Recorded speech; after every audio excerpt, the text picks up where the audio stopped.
On this episode of Doing the Most, we're going to make a crispy honey hydromel. Homemade brews and very sour brews, everything from mead to roast. Bake creation, fermentation, inebriation, doing the most.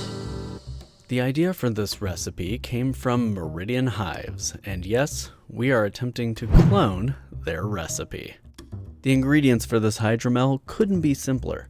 It's 5 pounds of honey, water to 5 gallons, 3 grams of malic acid, 3 grams of wine tannin, and then 1 pound of honey to backsweeten.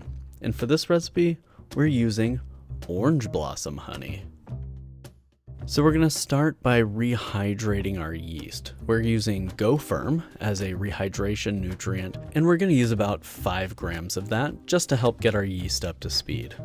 That goes into a mason jar, and then we're going to pour in our dry yeast. We're using D47 yeast. The yeast goes in on top of the Go Firm, and then we pour in a little bit of spring water, and then give it a nice stir with a chopstick so everything gets nice and mixed around in there. Then just let that kind of do its thing for a couple of hours.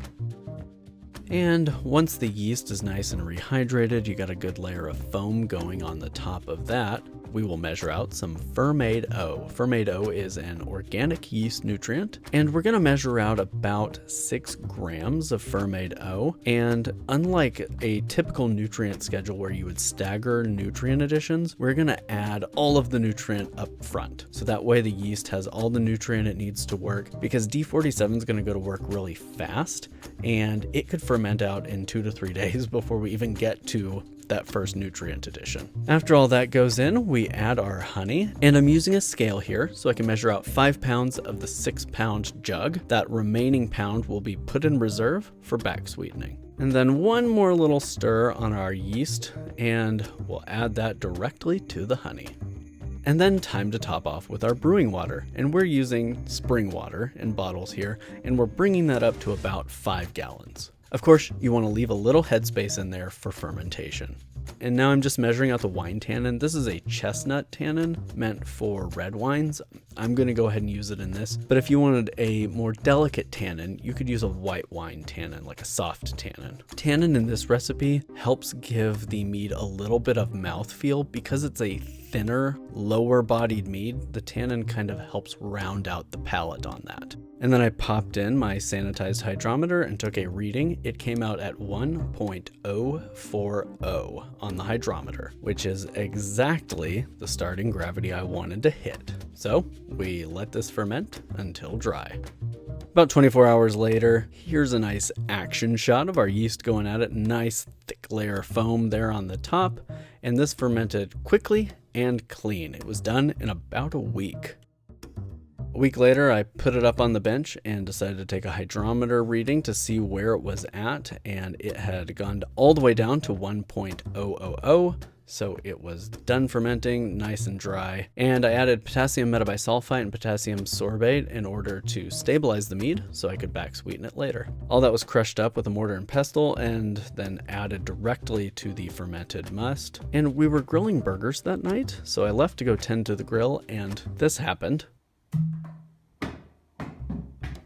Fortunately, that airlock had rolled out into the hallway and I was able to find it. And I added a little bit of malic acid. Again, this was about 3 grams of malic acid weighed out. This is just to give a little bit of an indication of acidic bite. There are several different kinds of acid and even acid blends that you can use in brewing. Citric acid gives some freshness, lactic acid gives some acidic softness.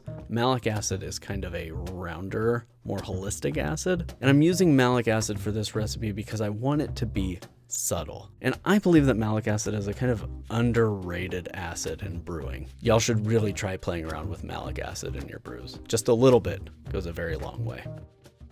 And then about a week later, everything had fallen to the bottom and it had started to clear up. So it was time to rack it off and give it its honey for backsweetening.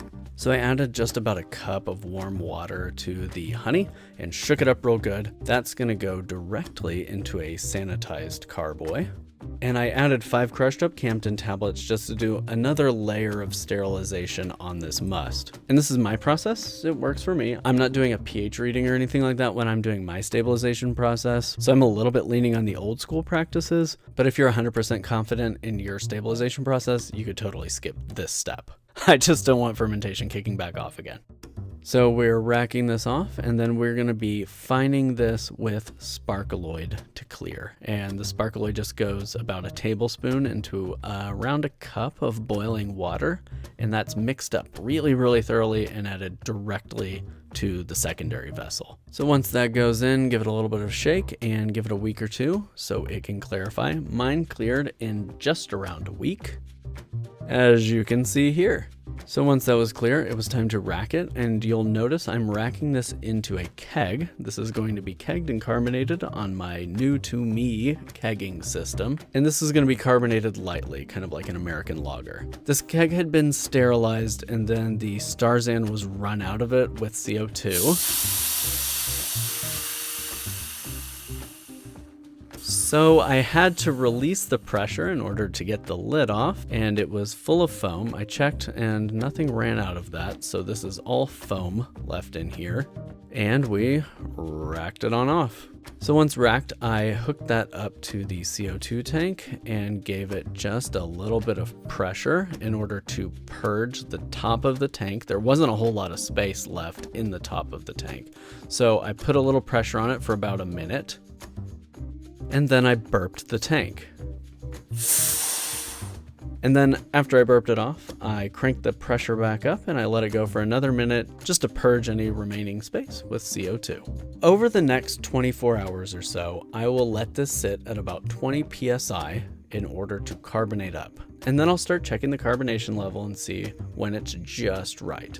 After that, it's carbonated, it's ready to go, ready to sit until it's time to serve. And this mead's actually going to be served at a private event, little party thing, and about 100 people are going to get to try it.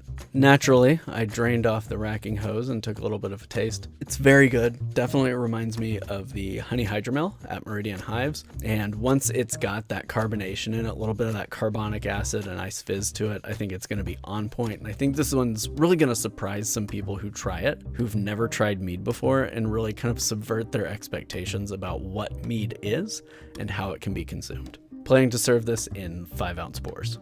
Thank you for watching. As always, you can follow us on Instagram and Pinterest at doingthemostok, and our website is doingthemost.org. So we want to know, have you ever made a hydromel? And if so, have you added fruit to it? That's kind of our next adventure in homebrewing, so we would love to know what the community is up to when it comes to hydromels and carbonated meads. Until next time, thanks for watching, and keep doing the most.